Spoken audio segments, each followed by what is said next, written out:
खासदार निलेश लंके शरद पवारांची साथ सोडणार का?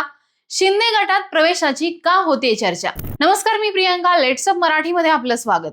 अहिल्यानगर लोकसभा मतदारसंघाचे खासदार निलेश लंके हे ज्येष्ठ नेते शरद पवार यांचे शिलेदार म्हणून सध्या राज्यभर ओळखले जातात.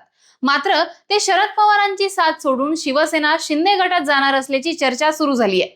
काय आहे हे प्रकरण नेमकं? चला जाणून घेऊयात. अहिल्यानगर जिल्ह्यात शरद पवार व विखे गट यांच्यातील राजकीय संघर्षात निलेश लंके हे पवारांचे महत्वपूर्ण राजकीय मोहरे आहेत. या मोहऱ्याच्या बळावरच लोकसभा निवडणुकीमध्ये शरद पवारांनी डॉक्टर सुजय विखे पाटलांना पराभवाचा धक्का दिला होता. अहिल्यानगर जिल्ह्यात विखे व थोरात असे दोन राजकीय गट आहेत. यात विखे गटाला शह देण्यासाठी पवार नेहमीच थोरात गटाला जवळ करत आल्याचं राजकीय विश्लेषक सांगतात. मागील 8 वर्षात पवारांनी विखेंना शह देण्यासाठी मास्क लीडर म्हणून ओळख असलेल्या लंकेंना राजकीय ताकद देत खासदार केलं. लंके हे आधी आमदार, पुढे खासदार होईपर्यंतची त्यांची राजकीय कारकीर्द त्यांच्या यशाचं रहस्य ठरली.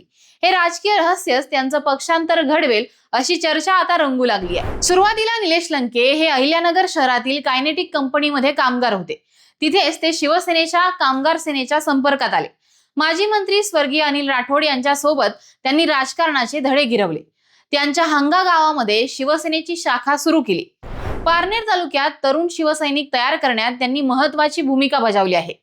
पुढे राजकीय महत्वाकांक्षा असलेल्या लंके यांनी तत्कालीन अभ्यासू आमदार विजयराव औटींविरोधात बंड केलं. उद्धव ठाकरेंनी विजयराव औटींची बाजू घेतली. त्यामुळे नाराज झालेल्या लंकेंनी शिवसेनेला जय महाराष्ट्र केलं. मात्र त्यांचा संपर्क शिवसेनेतील वरिष्ठ नेत्यांशी कायम राहिला. राष्ट्रवादी काँग्रेसचे तत्कालीन जिल्हाध्यक्ष राजेंद्र फाळके यांच्या सांगण्यावरून शरद पवारांनी लंकेंना राष्ट्रवादीमध्ये घेत आमदारकीचं तिकीट दिलं आणि आमदारकीच्या पहिल्याच निवडणुकीमध्ये लंकेंनी विजयराव औटींना पराभूत केलं. राष्ट्रवादीमध्ये आलेल्या लंके यांनी शरद पवारांचा विश्वास संपादित केला. पुढे पवारांनी लोकसभा निवडणुकीसाठी डॉक्टर सुजय विखेंच्या विरोधात त्यांना राजकीय बळ देत खासदार केलं. मात्र राष्ट्रवादी काँग्रेसचे 2 गट झाले. अजित पवार यांचं निधन व शरद पवारांचे तनपुरेंसारखे एक एक करत साथीदार दूर होत चालल्याची चर्चा आहे. त्यामुळे शिवसेनेतील जुना संपर्क लंकेंच्या कामी येऊ शकतो व ते शिवसेनेच्या शिंदे गटात जाऊ शकतात अशी चर्चा आता सुरू झाली आहे. मात्र त्यासाठी त्यांना खासदारकीचा बळी द्यावा लागणार आहे. एकनाथ शिंदे व निलेश लंके यांचा संपर्क असल्याचे शिंदे गटाचे प्रवक्ते संजीव भोर यांनी पत्रकार परिषदेमध्ये मान्यही केलं होतं. त्यामुळे चर्चांना अधिकच उधाण आले.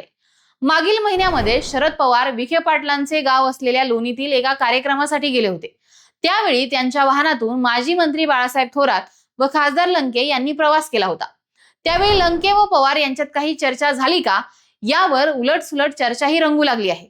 ही राजकीय चर्चा पुढे चर्चाच राहणार की नवीन राजकीय समीकरण पाहायला मिळणार, याबद्दल तुम्हाला नेमकं काय वाटतं हे आम्हाला कमेंटमध्ये सांगा आणि पाहत राहा आय लव्ह नगर न्यूज.